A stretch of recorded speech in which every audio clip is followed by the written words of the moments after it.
38번. 자, 우리가 이거는 산업보건 문제 같고요. 작업장의 여러 가지 위해 요인 중에 이번에는 화학적 원인을 찾는 문제입니다. 이거는 유해 요인이 여러 가지 화학적, 물리적, 생물적, 사회적 여러 가지 요인들이 있는데 이거는 최신의 국가고시 최신의 가장 최근에 나온 유형으로서 요즘에는 여기까지도 나오는 편이고요. 그래서 이거를 원인별로 그 화학적인지 화학적인지 물리적인지 이런 원인별로 요인에 따라서 이렇게 구분하는 문제도 간혹 직업병 문제로도 볼 수 있어요. 그러면은 한번 보도록 하겠습니다. 요인이 여러 가지가 있어요. 그러니까 여러 가지 직업병들을 이렇게 묶어볼 수 있습니다. 원인이 화학적 요인이라든지, 그쵸? 유해 요인을 찾는 거예요. 위해, 유해, 안 좋은 거. 그 다음에 그게 물리적인 요인인지 아니면은 진짜 우리 생물들 있죠? 세균, 기생충 이런 생물적인 요인인지 아니면은 여러 가지 뭐 사회적인 스트레스 같은 거 있죠? 이 사회적인 요인에 따라서 이렇게 구분할 수 있습니다. 적으로 대표적인 게 어떤 게 될까요? 우리 먼지, 분진이죠. 이 분진으로 인해서 우리가 진폐증, 그쵸? 규폐증, 우리 청면증 이런 것처럼 분진, 먼지라는 거는 화학적인 원인 물질이 되고요. 벤젠이나 톨루인 같은 유기용제 같은 화학 요인들.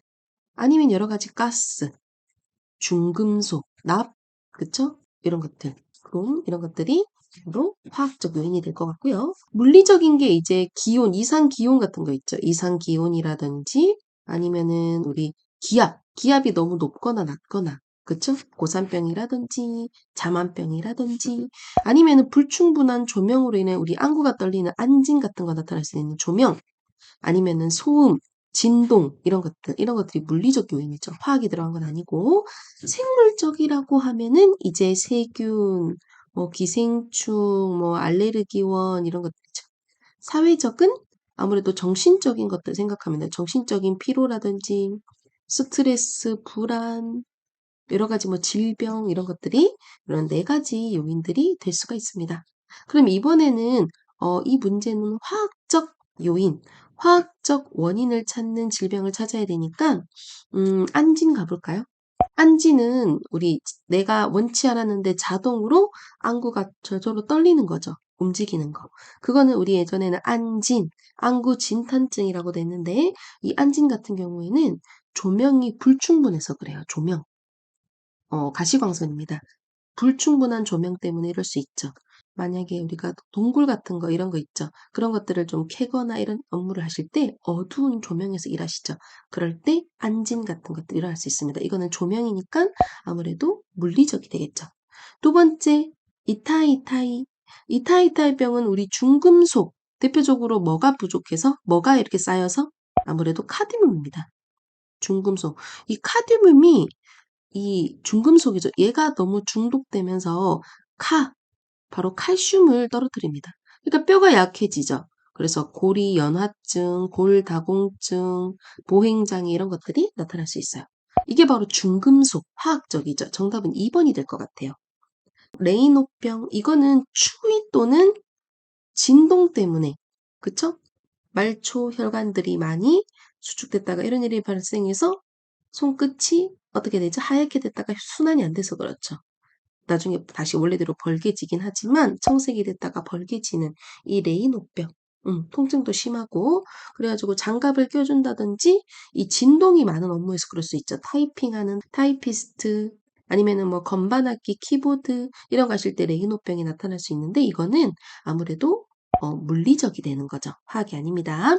VDT 증후군 같은 경우에도 컴퓨터 관련된 거 이거는 화학은 아니죠. 그쵸. 이것도 물리적으로도 볼 수 있고. 자만병은 아까 기압으로 볼 수 있죠. 우리 특히 해녀분들이 많이 겪어서 해녀병이라고도 하는데, 물속 깊은 것이 너무 고기압에서 업무를 하시고, 근데 갑자기 급속도로 물속 위로 올라왔을 때 기압이 급속으로 우리가 빨리 내려가면서, 아무래도 여러 가지 문제들이 색전증이라든지 질소가스가 빠져나오면서 문제가 될 수 있고, 또 고기압에서 일하니까 관절염이 걸릴 수도 있고, 그쵸? 이런 자만병 또한 기압 관련되니까 아무래도 이것도 물리적이 됩니다. 전부 다 물리적이니까 화학적인 경우는 2번이 될 것 같아요. 정답은 2번입니다. 39번. 39번 같은 경우는 온열지수 있죠. 우리 온열지수 중에 온열지수가 총 5가지가 있는데 지금 1번부터 5번이 바로 온열지수죠.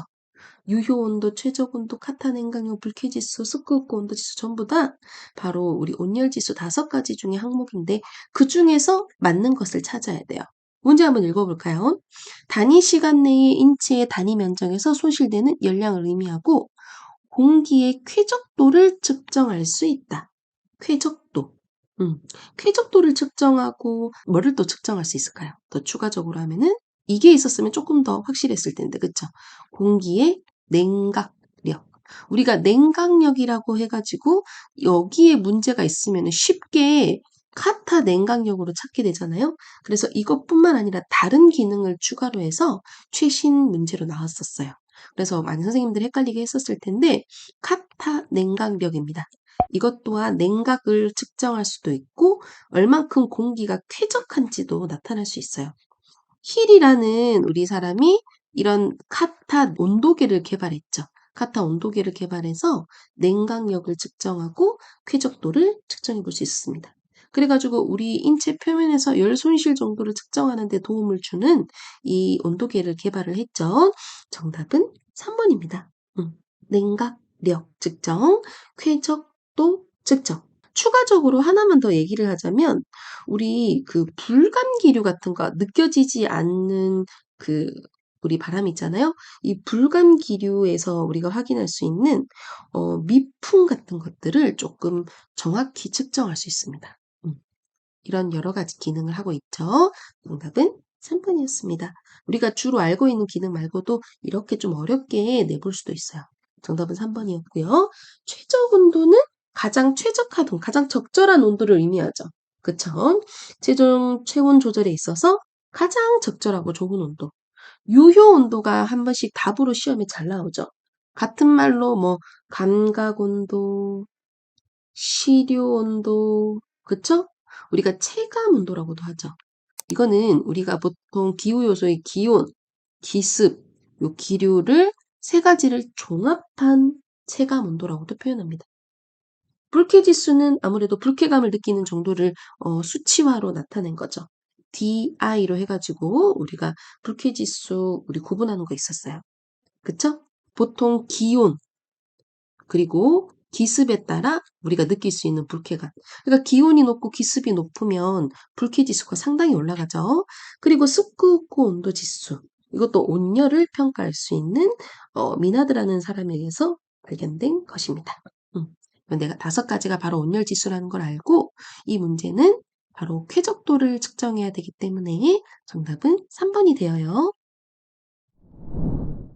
41번.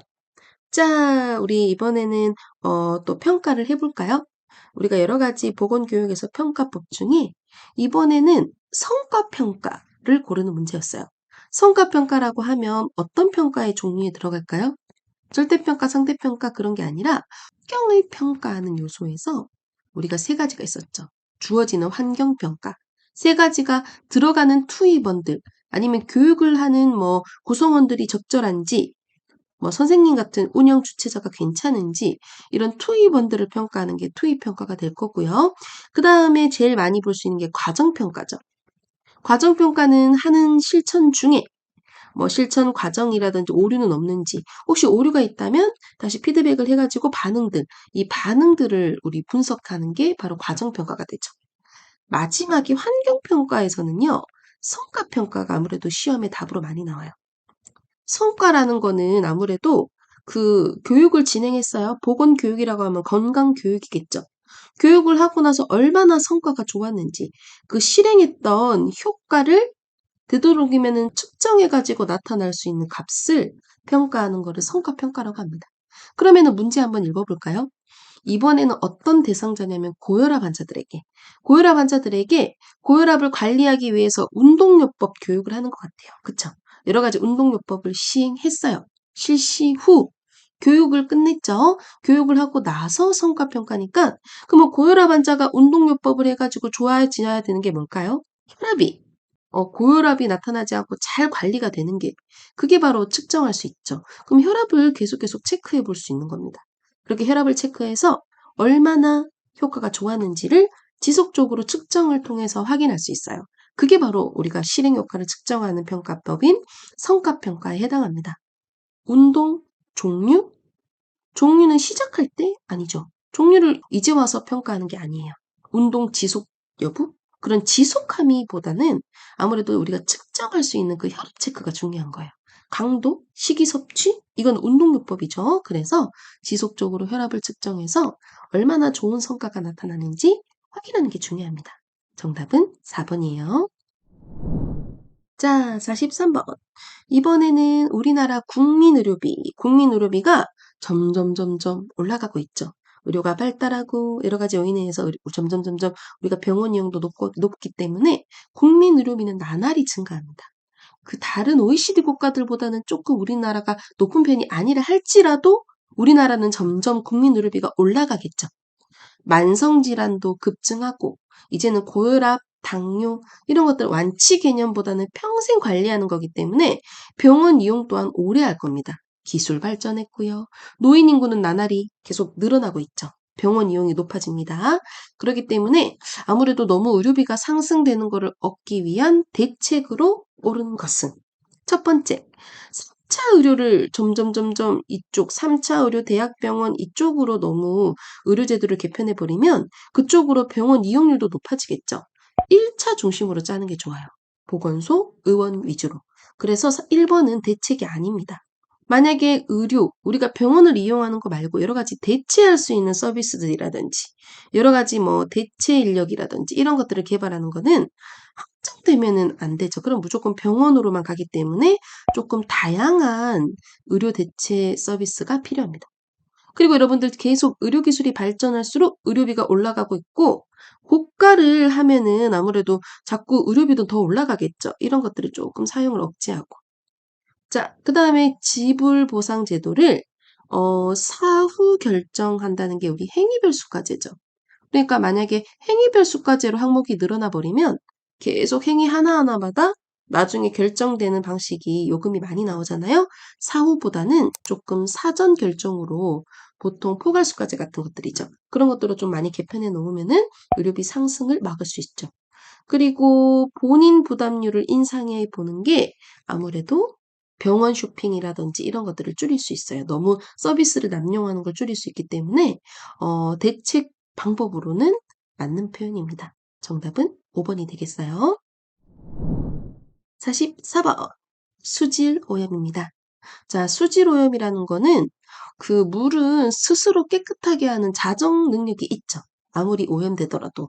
근데 그 기능 또한 잃어버릴 정도로 엄청나게 쓰레기, 수질 폐기물 이런 것들이 증가된 상태입니다. 자, 그러면은 이 1번부터 5번 중에 오염된 물을 찾아볼까요? 자, 오염된 물을 시작할 때 용존산소부터 우리가 쭉 풀어야 될 게 있어요. 자, DO. 물에 녹아있는 용존산소인데 DO는 표현할 수 있어요. 좋다. 얘가 수치가 높을수록 깨끗한 물입니다. 그러면 오염된 물이니까 이게 낮아요. 그 다음에 우리가 보통 COD라고 해볼까요? 이게 화학적인 거를 이용해 가지고 얼마나 산소가 필요한지 산소 요구량입니다. 산소 요구가 높다라는 거는 깨끗한 물이 아니라는 뜻이죠.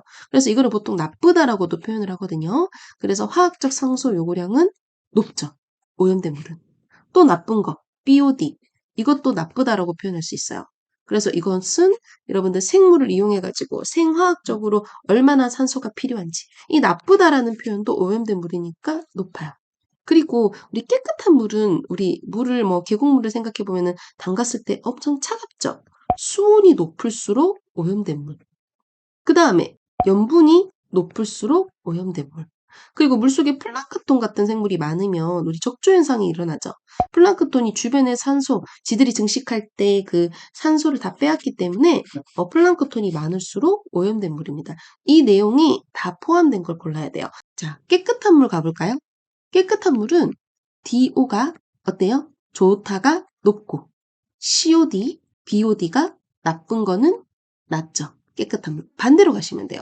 온도도 차가운 물이 깨끗하죠? 낮고 염분도 낮고 플랑크톤도 적고 그래서 깨끗한 물과 오염된 물은 이렇게 한번 쭉 적어보시고 맞는 해당하는 걸 찾으시면 됩니다. 그러면 나쁘다는 오염된 물이니까 감소가 아니라 높고. 그죠? 계속 가볼까요? 용존산소는 낮고 좋다. 나쁘다는 높고. 정답 3번이네요. 그리고 일반 세균이 100마리 정도는 괜찮아요. 일반 세균은 몇 마리까지 허용한다? 100마리까지는 허용하기 때문에 괜찮아요. 그리고 5번에 보시면 자 100마리 우리 100cc 중에 대장균은 제가 이거는 거의 뭐 똥이라고 생각해 주세요. 물오염의 끝판왕입니다. 이거 한 마리도 검출되면 안 돼요. 오염된 물이었다면 한 마리 이상 검출됐겠죠. 검출 안 되니까 이거는 깨끗한 물입니다. 4번도 깨끗한 물이에요. 그러니까 오염된 물을 찾아야 되기 때문에 정답은 3번이 됩니다. 49번. 자, 이번에는 본인 일부 부담금에 대해서 한번 문제를 보도록 하겠습니다. 자, 본인 일부 부담금. 아무래도 우리가 의료기관 이용할 때 오로지 전부 다 혜택이 아니라 본인 일부 부담금 제도를 받고 있죠. 왜 이걸 받을까요? 우리 앞에서 했던 국민 의료비 상승이랑도 관련이 있어요. 점점 우리나라 국민 의료비가 올라가니까 우리 아까 전에 대책하는 억제 정책으로서 우리 뭐 어떤 걸 썼죠? 본인 일부 부담금을 조금 올려보자라는 내용을 했었어요. 그쵸? 그렇게 하게 되면은 우리가 막 틈만 나면 병원을 이용할 수 있잖아요. 본인 부담금이 너무 절하돼 있다면. 맨날 이 병원 갔다가 저 병원 갔다가 여기 마음 안 드네 이렇게 병원 쇼핑이라고도 하죠.